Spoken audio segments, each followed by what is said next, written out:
Hey there, got a tip for team shirts when you're doing like a softball team or something like that. You might end up with a bunch of shirts of different sizes. And these 3/4 sleeve shirts are kind of they're a little bit more difficult than a regular shirt because they have the sleeves that are at an angle like this.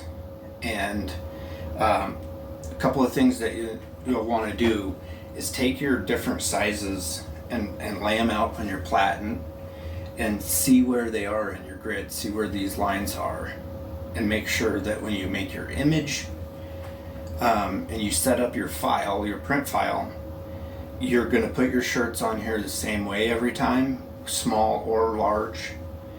And you want to make sure that you design your image and set the print file so it's inside the colored portion of the shirt, so you're not printing over these edges. So after you've designed a good shirt, I like to get an extra one, so when I put the image on there, I make sure that it is exactly the way I want it, that the height and everything looks good, that it's not too high or too low. This is a softball team my daughter's on, so they allowed me to print an extra one for myself. But so that's kind of the main tip there. The other thing is these seams will sometimes cause problems with the platen going in, depending on what kind of printer you have. You might not have the same kind of space. I have the GTX Pro Brother, and my platen will move up and down a little bit. And I can't really see that it's moving up and down, but I think I'm like on the third notch down. Some of them are worse along the seams, like if the seam gets folded when you press it, and there's no coming back from that.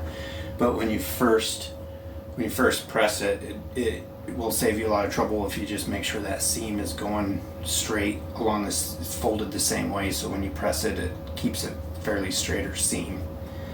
Otherwise you'll end up with it alarming out and you'll have to lower your platen, which could mess with your image slightly, but obviously it'll print it good as far as you can lower it, but it's just my preference.